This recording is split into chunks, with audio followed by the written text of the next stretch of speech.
বাংলাদেশের মাটি থেকে করব হাসিনার বিনাশ।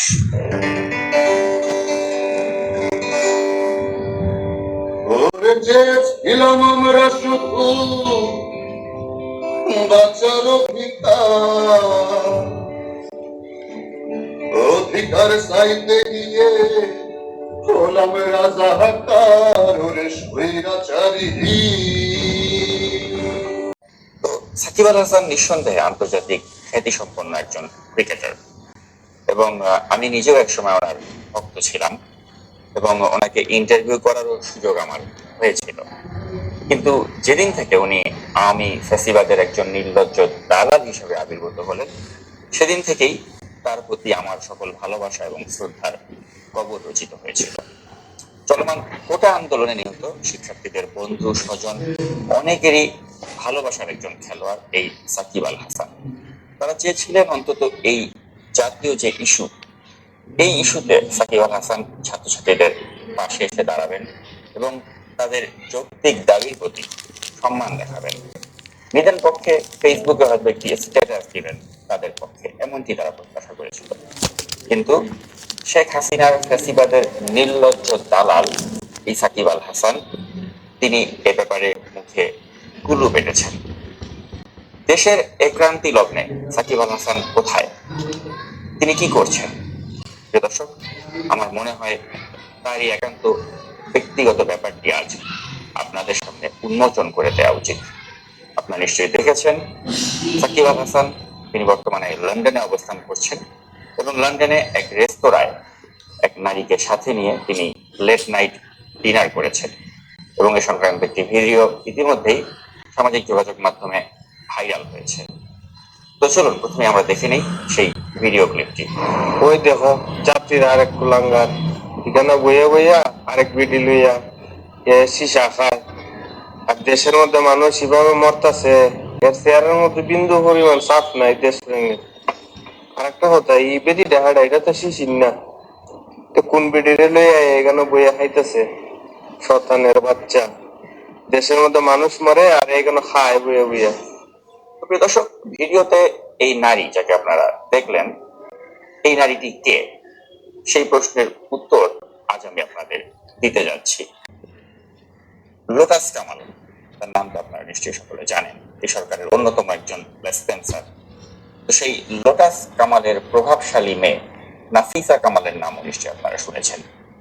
তো নাফিসা কামালের সাথেই মূলত সাকিব আল হাসানের পরকীয়া প্রেম প্রায় 12 বছর ধরে চলে আসছে এবং এই যে নারীকে আপনারা দেখতে পাচ্ছেন, যার ভিডিওটি, যার সাথে সাকিবের ডিনার করার ভিডিওটি প্রকাশিত হয়েছে এবং লন্ডনের বিভিন্ন জায়গায় সাকিবকে ঘুরতে দেখা গিয়েছে এবং যে নারীটি ক্যাপ পরেছেন এমন ভাবে যাতে তার চেহারাটি স্পষ্ট করে বোঝা যায় না, এই নারীটি হচ্ছেন নাফিসা কামাল।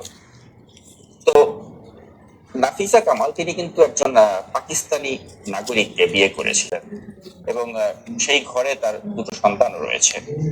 যেহেতু সন্তানগুলোর বয়স অত বেশি নয়, তো তিনি চাচ্ছেন না যে সন্তানগুলোর বয়স 18 বছর হওয়ার আগে আরেকটি বিয়ে করতে। যে কারণেই সাকিব আল হাসানের সাথে তার যে এই অবৈধ পরকীয়া সম্পর্ক, সেটি বর্তমানে তিনি গোপন রেখেছেন, সাকিব আল হাসানও সেটি গোপন রেখেছেন এবং নাফিসা চায় যে যখন তার সন্তানের বয়স 18 হবে তখন হয়তো আনুষ্ঠানিকভাবে সাকিবের সাথে তার সম্পর্কের বিষয়টি তিনি সামনে আনবেন এবং হয়তো সাকিবকে বিয়ে করার ব্যাপারে চাপও তিনি দিতে পারেন। আর সাকিব আল হাসান একজন ধুরন্ধর এবং বাটপার প্রকৃতির মানুষ, যেটি আপনারা সকলেই জানেন এবং আপনারা এটাও হয়তো জানেন যে তার স্ত্রী শিশির, তিনি মার্কিন যুক্তরাষ্ট্রের নাগরিক এবং সাকিবের সন্তানগুলোও কিন্তু মার্কিন যুক্তরাষ্ট্রে জন্মগ্রহণ করেছে এবং আপনারা নিশ্চয়ই জানেন যে মার্কিন যুক্তরাষ্ট্রের আইন অনুযায়ী সাকিব যদি এখনই শিশিরের সাথে বিবাহ বিচ্ছেদ করতে যায়, তাহলে তার যে সম্পত্তি রয়েছে সেটি নিয়ে ওকে টানাপোড়েন শুরু হবে। তার সন্তানদের প্রতি তার যেটা চাইল্ড সাপোর্ট, সেটিও তাকে বেশ ব্যাপক অর্থে শোধ করতে হবে। তো এই ঝামেলায় না জড়াবার জন্যই সাকিব কিন্তু এই মুহূর্তে শিশিরের সাথে কোনো বিবাহ বিচ্ছেদে যেতে চাচ্ছেন না এবং শিশির নিজেও কিন্তু সাকিব আল হাসানের এই পরকীয়া সম্পর্কে বিষয়টি জানেন। অনেকটা মিউচুয়াল আন্ডারস্ট্যান্ডিং তাদের মাঝে রয়েছে, যে কারণেই কিন্তু সাকিব এবং শিশির তাদের দাম্পত্য কলহ চললেও অফিসিয়ালি কোনো ডিভোর্সে তারা যাচ্ছেন না। আর অন্যদিকে নাফিসা কামাল, তিনি কিন্তু সাকিবের সাথে ইতিপূর্বে যে ঘোরাঘুরি করেছিলেন, এ ধরনের ছোট ছবিও কিন্তু আমাদের কাছে এসেছিল। বাংলাদেশে থাকতেও তারা নানা সময় ঘোরাঘুরি করেছেন, একসাথে রেস্তোরাঁয় খেয়েছেন, সে ধরনের ছবিও কিন্তু লিক হয়েছিল। তো এখন মোটামুটি তাদের ইনার সার্কেলের যারা রয়েছে তারা কিন্তু জানেন তাদের এই পরকীয়া সম্পর্কের বিষয়ে, এবং এই সম্পর্কটিকে কেন্দ্র করেই কিন্তু সাকিব আল হাসান দামি ভোটে তিনি শেখরের মতো একজন প্রভাবশালী এমপি ওই আসনে শেখরকে বাদ দিয়ে নিজে নমিনেশন নিয়েছেন এবং নিজে এমপি হিসেবে তিনি জয়ী হয়েছেন। এই পুরো প্রক্রিয়াটিতেই কিন্তু নাফিসা কামালের একটা ভূমিকা ছিল, অর্থাৎ নাফিসা কামালের সুপারিশেই কিন্তু সাকিব আল হাসান আলটিমেটলি এই বিনা ভোটে দামি নির্বাচনে এমপি হয়েছেন। তো এই হলো প্রিয় দর্শক মূল বিষয়। তো এ থেকে আমরা যেটা একটা কনক্লুশন টানতে পারি সেটা হচ্ছে যে সাকিব আল হাসান তিনি যে মানে শুধুমাত্র একজন অর্থলিপসু এবং আওয়ামী ফেসিবাদের দালাল তাই নয়, তিনি নৈতিকভাবে অধপতিত এবং স্ত্রী থাকা সত্ত্বেও পরনারীতে আসক্ত একজন নীতি এবং নৈতিকতাবিহীন পুরুষ, যেটি আমাদের সামনে প্রমাণিত হলো। আর শুধু সাকিবই নয়, চলমান ছাত্রদের এই যে আন্দোলন, এই আন্দোলন আমাদের সামনে উন্মোচন করে দিয়েছে যে আমাদের ভালোবাসার যে সেনাবাহিনী তারাও কিন্তু এই সাকিবের মতোই, তারাও কিন্তু নৈতিকভাবে অধপতিত। সাকিব হয়তো নারী ঘটিত কাণ্ডে নৈতিকভাবে অধপতিত, আর এই সেনাবাহিনী তাদের নৈতিক অধপতনটা আমরা দেখতে পেলাম যখন দেখলাম যে নিজ দেশের নিরস্ত্র জনগণের উপর তারা নির্বিচারে গুলি ছোড়ে, যেটা আমাদের কল্পনারও বাইরে ছিল।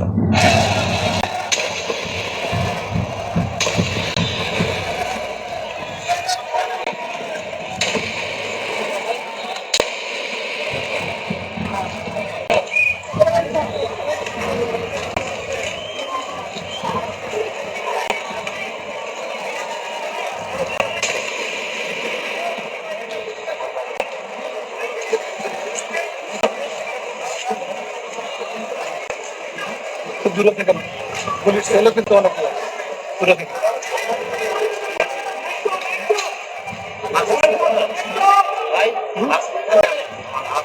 প্রিয় দর্শক, প্রতিহিংসা পরায়ণ নারী শেখ হাসিনার উন্মাদ আচরণ আমরা দেখছি, এবং তার এই উন্মাদ আচরণকে প্রশ্রয় দিয়ে চলেছে তারই আশেপাশে পুলিশ কর্মকর্তারা, এবং এর সাথে যোগ হয়েছে সেনাবাহিনীর কর্মকর্তারাও। এবং তার বিশ্বস্ত শেখ হেলাল তিনি কিন্তু শেখ হাসিনার এই 2 দিনে তিনি থাইল্যান্ডে পাড়ি জমিয়েছেন, এবং এর কারণেই শেখ হেলালকে উচিত শিক্ষা দেওয়ার জন্য শেখ হেলালের মেয়ের জামাই ব্যারিস্টার আন্দালিব রহমান পার্থকে শেখ হাসিনার নির্দেশেই গ্রেপ্তার করা হয়েছে এবং রিমান্ডেরও আদেশ দেওয়া হয়েছে। যদিও আমরা জানি যে আন্দালিব রহমান পার্থ তিনি যতই শেখ হাসিনার এই অ্যাডমিনিস্ট্রেশন তাদের সমালোচনা করুন না কেন, তিনি কিন্তু ব্যক্তি শেখ হাসিনাকে কিন্তু সেভাবে কোনো দর্শকদের সমালোচনা করেননি কখনো। অর্থাৎ শেখ হাসিনার প্রতি খালা হিসেবে তার কিন্তু একটা শ্রদ্ধাবোধ কাজ করতো, কিন্তু সেই প্রতিহিংসা পরায়ণ খালার আক্রোশ থেকে কিন্তু তিনিও বাদ গেলেন। তো আন্দালিব পার্থ যেভাবে বাদ যায়নি, ঠিক একই প্রক্রিয়া আমরা দেখলাম যে নুরুল হক নূর, তার উপরে কিন্তু শেখ হাসিনার পক্ষ থেকে একটা মধ্যযুগীয় বর্বরতা চালানো হয়েছে। তাকে গ্রেপ্তার করে রিমান্ডে নিয়ে কি ধরনের শারীরিক নির্যাতন করা হয়েছে সেই ভিডিও চিত্র আজ প্রকাশিত হয়েছে, যেটা সত্যি আমাদের বিবেককে নাড়া দিয়েছে।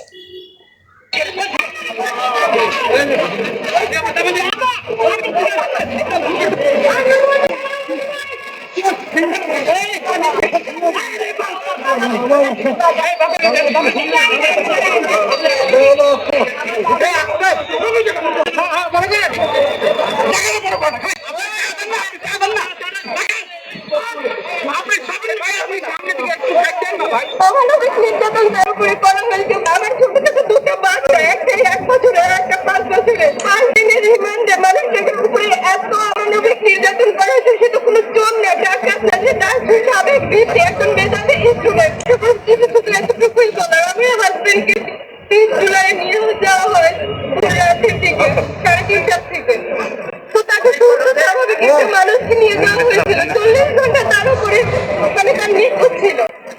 অমানবিক নির্যাতন তার উপরে করা হয়েছে। কোর্টে উঠানো হলো 22 তারিখে, তখন সে মোটামুটি একটু জয় ছিল একটু। বাট এই 5 দিনের রিমান্ডে মানুষের উপরে এত অমানবিক নির্যাতন করা হয়েছে, সেটা কোনো চোর না, ডাকাত না, যে তার সাবেক বৃত্তি এখন মেধাবী স্টুডেন্ট।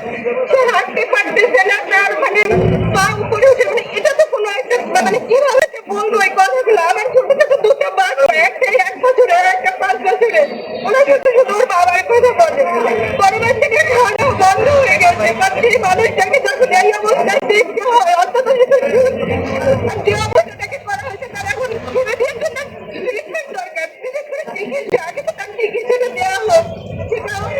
কিনছি না। দেখে মানুষকে শুনতে স্বাভাবিক, একটা মানুষকে নিয়ে এভাবে কেউ অমানবিক ভাবে মানবাধিকার মানুষের তো সে তো কোনো লোক না, ডাকাত না, আর সে তো এই আন্দোলনের সাথে সম্পৃক্ত ছিল না। দর্শক, এই বর্বরতার চিত্র কিন্তু এখানেই শেষ নয়। ধীরে ধীরে আরো অনেক বর্বরতার চিত্র আমাদের সামনে উন্মোচিত হচ্ছে। ছাত্র আন্দোলন দমাতে আচমকা গুলি করে পাখির মতো মানুষ হত্যা করা হয়েছে। ধারণা করা হচ্ছে এগুলো স্নাইপারের গুলি এবং কোনো উঁচু বিল্ডিং অথবা দূরের কোনো বাসা থেকে গাইডেড করা গুলি ছিল এগুলো। আবার অনেক ক্ষেত্রে আমরা দেখেছি যে রাবার বুলেটের পরিবর্তে সরাসরি হত্যার উদ্দেশ্যে কিন্তু প্রাণঘাতী বুলেট ছুড়া হয়েছিল। তো এক গুলিতে দুইটা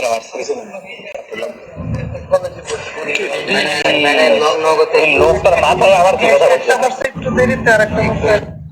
দর্শক, আমরা দেখতে পাচ্ছি যে শেখ হাসিনা এসব নিহতদের জন্য তিনি চোখের পানি ফেলছেন। তিনি চোখের পানি ফেলেন স্থাপনার জন্য, যে স্থাপনা তিনি চাইলেই কিন্তু তার 400 কোটি টাকা মেরে দেয়া পিয়ন বা চাপরাশিদের টাকা দিয়েই পুনর্নির্মাণ করতে পারেন। মোট কথা হলো, জনগণের ভোটে যে সরকার নির্বাচিত হয় তার জনগণের প্রতি দায়বদ্ধতা থাকে। শেখ হাসিনা তো জনগণের ভোটে নির্বাচিত নন এবং এ কারণেই জনগণের প্রতি তার কোনো দায়বদ্ধতা নেই। তাই তার সরকার যা ইচ্ছা তাই করতে পারে এবং বর্তমানে শেখ হাসিনা যা ইচ্ছা তাই করে চলেছেন। তবে এসব অন্যায় অনাচার সবকিছুই আমরা রাখবো মনে। লাল কালিতে লিখব ইতিহাস। বাংলাদেশের মাটি থেকে করব হাসিনার বিনাশ।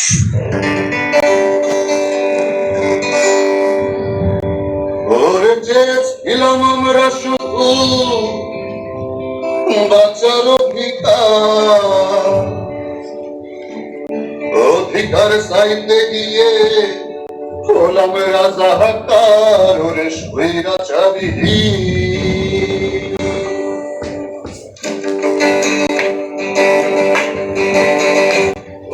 স্বৈরাচারী রাক্ষসিনী তুই বাংলার কসাই, তোর হুকুমে জান হারালো মোদের কত ভাই। আমরা রাখবো মনে, আমরা রাখবো মনে, লাল কালিতে লিখবো ইতিহাস। বাংলাদেশের মাটি থেকে করবো তোর বিনাশ। তোর কসম লাগে, তোর কসম লাগে, যতই ভাবি সেবার পাবি পাপ। সারা বিশ্ব জানে তুই যে সাইকো, তুমি কুলাঙ্গার। তোর খবর আছে, তোর খবর আছে, হিসাব হবে তোর অনন্ত পাবে। টান দিয়া তোর ছিড়ব জিহ্বা, চেষ্টাকে তোর বাপের। ওরে শেখের বেটি, ওরে শেখের বেটি, ধরবো ঘেটি তোর ঘরে কয় মাথা। এমন জায়গায় মারবো যে তোর বসতে লাগবে ব্যথা। ওরে উহুয়াহা, ওরে উহুয়াহা, শাহবাগী তোদের বয়ান শেষ। তোদের নিষ্বয়ানের ধ্বংস হইল সোনার বাংলাদেশ যেন জোলা হাতি। ওরে মানুষ মারা তোদের কাছে যেন জোলা হাতি। ভুললেই ত্যাগ দিয়েছিস রাজাকারের নাতি। এবার মুক্তা লুকা, এবার মুক্তা লুকা, টুঙ্গি পাড়ার মন্ত্রী পুলিশ সেনা। ওরা সব বেতন হাসিনার টাকায় কেনা পয়সা সোনা গেছে। ওরে সোনা গাছের পয়সা তোরা তোরা খুনি যা। আমার ভাইদের রক্তে রাঙা তোদের পাপি হাত। সব মনে রাখা হবে, সব মনে রাখা হবে, সব মনে আরে রাখা হবে।